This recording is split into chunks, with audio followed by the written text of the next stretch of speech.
Hi hello ನಮಸ್ಕಾರ, welcome back to my YouTube channel. So ಯಾರೆಲ್ಲ ನನ್ನ ಚಾನಲ್ಗಿನ್ನೂ ಸಬ್ಸ್ಕ್ರೈಬ್ ಮಾಡಿಲ್ಲ ಸಬ್ಸ್ಕ್ರೈಬ್ ಮಾಡಿ, ಹಾಗೂ ಲೈಕ್ ಕಮೆಂಟು ಶೇರು ಮಾಡಿ. ಸೊ ಇವತ್ತಿನ ಒಂದು ವಿಷಯ ಏನಪ್ಪ ಅಂದರೆ, ಈ ಒಂದು ಎಲೆ ಇದ್ದರೆ ಸಾಕು ಕೆಮ್ಮು ಮತ್ತು ಶೀತಕ್ಕೆ ಮನೆಮದ್ದು. ಸೊ ಟೈಟಲೇ ಹೇಳಿದಾಗೆ ನಾನು ಏನು ವಿಷಯ ಹೇಳ್ತಾ ಇದ್ದೀನಿ ಅಂತ ಸೊ ಎಲ್ಲ ಆಲ್ಮೋಸ್ಟ್ ಗೊತ್ತಾಗಿದೆ ಅಂದ್ಕೋಬೋದು. ಸೊ ನಾನಿವತ್ತು ಹೇಳಲಿಕ್ಕೆ ಬಂದಿರೋ ವಿಷಯ ಏನಂದರೆ ದೊಡ್ಡ ಪತ್ರೆ ಎಲೆಯ ಬಗ್ಗೆ. ಸೊ ಈ ಒಂದು ದೊಡ್ಡ ಪತ್ರೆ ಎಲೆ ಇದ್ದರೆ ಸಾಕು ಶೀತ ಮತ್ತು ಕೆಮ್ಮು ಆಟೋಮೆಟಿಕ್ಕಾಗಿ ಕಮ್ಮಿ ಮಾಡ್ಬೋದು. ಸೊ ಇದರ ಬಗ್ಗೆ ನಾನು ಫುಲ್ ವಿಡಿಯೋನ ಹಾಕಿದ್ದೇನೆ. ಸೊ ವಿಡಿಯೋವನ್ನು ನೋಡಿ ಹಾಗೂ ಅದರ ಉಪಯೋಗವನ್ನು ತಿಳಿದುಕೊಳ್ಳಿ. ಆರೋಗ್ಯಕ್ಕೆ ತುಂಬ ಉಪಯುಕ್ತ ಅಂತ ನಿಮಗೆ ಗೊತ್ತಾ? ಸೊ ಇವತ್ತು ಇದರ ಪ್ರಯೋಜನಗಳು, ಬಳಸುವ ವಿಧಾನ ಎಲ್ಲವನ್ನು ತಿಳಿದುಕೊಳ್ಳೋಣ. ಸೊ ಮೊದಲಿಗೆ ದೊಡ್ಡ ಪತ್ರೆ ಎಲೆ ಅಂದರೆ ಏನು? ಸೊ ಇದರ ಬಗ್ಗೆ ಫಸ್ಟ್ ತಿಳ್ಕೊಬೇಕಲ್ವಾ? ಸೊ ದೊಡ್ಡ ಪತ್ರೆ ಎಲೆ ಅಂದರೆ ಇದನ್ನೊಂದು ಔಷಧೀಯ ಸಸ್ಯ ಅಂತಲೇ ಹೇಳ್ಬೋದು. ಸೊ ಇದು ಮನೆಯಲ್ಲಿ ಸುಲಭವಾಗಿ ಬೆಳೆಯಬಹುದು ಕೂಡ. ಸೊ ಇದರ ಎಲೆಗಳು ತುಂಬ ದಪ್ಪವಾಗಿರುತ್ತೆ ಮತ್ತು ಒಳ್ಳೆ ಸುಗಂಧವೂ ಇರ್ತದೆ, ಆಯಿತಾ. ಹಳೆಯ ಕಾಲದಿಂದಲೂ ಮನೆಮದ್ದುಗಳಲ್ಲಿ ಇದನ್ನು ಬಳಸ್ತಾರೆ. ಸೊ ಮನೆಮದ್ದುಗಳಲ್ಲಿ ತುಂಬ ಫೇಮಸ್ ಅಂದರೆ ಈ ದೊಡ್ಡಪತ್ರೆ ಎಲೆ ಅಂತ ಹೇಳಿ. ನಾವೀಗ ದೊಡ್ಡಪತ್ರೆ ಅಂದ್ರೇನು, ಅದನ್ನು ಹೇಗಿರುತ್ತೆ ಅಂತೆಲ್ಲ ತಿಳ್ಕೊಂಡ್ವಿ. ಸೊ ಅದರ ಉಪಯೋಗಗಳು ಏನಂತ ತಿಳ್ಕೊಳ್ಳೋಣ.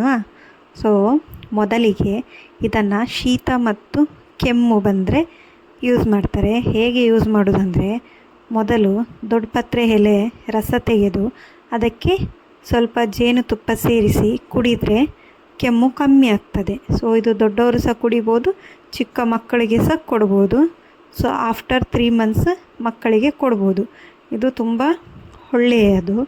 ಸೊ ದೊಡ್ಡಪತ್ರೆ ಎಲೆ ಚಿಕ್ಕವರಾದರೆ 1 ಎಲೆ ಸಾಕು. ಸೊ ದೊಡ್ಡವರಾದರೆ 2-3 ಎಲೆ ಅದರ ರಸವನ್ನು ತೆಗೆದು ಜೇನುತುಪ್ಪದಲ್ಲಿ ಸೇರಿಸಿ ಅದನ್ನು ಕುಡಿದರೆ ಶೀತ ಮತ್ತು ಕೆಮ್ಮು ಕಮ್ಮಿ ಆಗ್ತದೆ. ಓಕೆ, ನೆಕ್ಸ್ಟ್ ಜ್ವರಕ್ಕೆ ಉಪಯೋಗಿಸ್ತಾರೆ. ಸೊ ನಮಗೆ ಜ್ವರ ಏನಾದರೂ ಬಂದಾಗ, ಕಾಮನಾಗಿ ಜ್ವರ ಬಂದಾಗ ಈ ಎಲೆಯ ಕಷಾಯ ಮಾಡಿ ಕುಡಿದರೆ ಜ್ವರ ಕೂಡ ಕಮ್ಮಿ ಆಗ್ತದೆ. ಉಸಿರಾಟದ ಸಮಸ್ಯೆಗಳಾದ ಅಸ್ತಮ, ಶ್ವಾಸಕೋಶ ಇಂತಹ ಸಮಸ್ಯೆ ಇದ್ದವರಿಗೆ ಇದು ತುಂಬ ಸಹಾಯ ಮಾಡ್ತದೆ. ಇದರ ಎಲೆಯನ್ನು ಅಥವಾ ಅದರ ರಸವನ್ನು ತೆಗೆದು ದಿನಕ್ಕೆ 1-2 ಬಾರಿ ಕುಡಿದರೆ ಸಾಕು.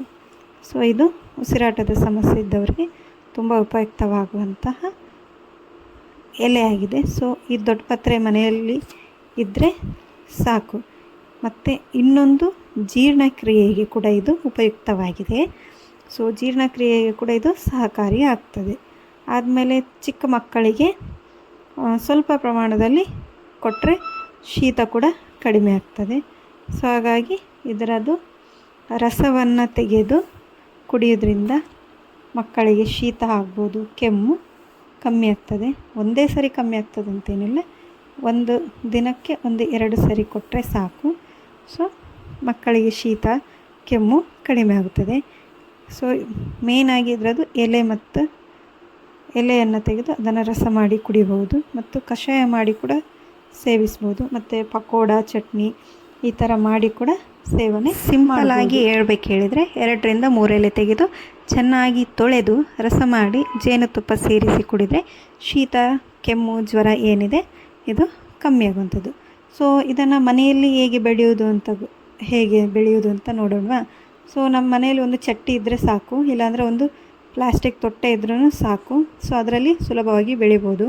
ಸೊ ಇದನ್ನು ಹೇಗೆ ಅಂತಂದರೆ, ಒಂದು ಪ್ಲಾಸ್ಟಿಕ್ಕಿಗೆ ಒಂದು ಯಾರ್ದಾದ್ರೂ ಮನೆಯಲ್ಲಿಯೋ ಇಲ್ಲ ನರ್ಸರಿಯಲ್ಲೋ ನಿಮಗೆಲ್ಲಾದರೂ ನೋಡಲಿಕ್ಕೆ ಸಿಕ್ಕರೆ ಅದರದ್ದು ಒಂದು ಕೊಂಬೆ ಅಥವಾ ಒಂದು ಗೆಲ್ಲು ಏನಂತೇವೆ ಅದನ್ನು ತೆಕೊಂಡು ಬಂದು ಅದನ್ನು ಇದರಲ್ಲಿ ಕೆಳಗಡೆ ನೆಲ ಇದೆ ಅಂದವರಿಗೆ ಓಕೆ, ಪರವಾಗಿಲ್ಲ, ಅಲ್ಲಿ ನೆಡ್ಬೋದು. ಇಲ್ಲದಿದ್ದರೆ ಪ್ಲಾಸ್ಟಿಕ್ ತೊಟ್ಟೆ ಅಥವಾ ನಮ್ಮ ಚಟ್ಟಿಗಳಲ್ಲಿ ಒಂದು ಸ್ವಲ್ಪ ಮಣ್ಣು ಹಾಕಿ ಅದರ ಒಂದು ಕೊಂಬೆ ಏನಿದೆ ಅದರಲ್ಲಿ ನೆಟ್ಟರೆ ಆಯಿತು. ಸೊ ಅದು ಗಿಡ ಬೇಗ ಬೆಳೀತದೆ. ಇದಕ್ಕೆ ಸ್ವಲ್ಪ ನೀರು, ಸ್ವಲ್ಪ ಸೂರ್ಯನ ಬೆಳಕು ಇದ್ದಲ್ಲಿ ಇಟ್ಟರೆ ಸಾಕು, ಇದು ಬೇಗ ಬೆಳೀತದೆ.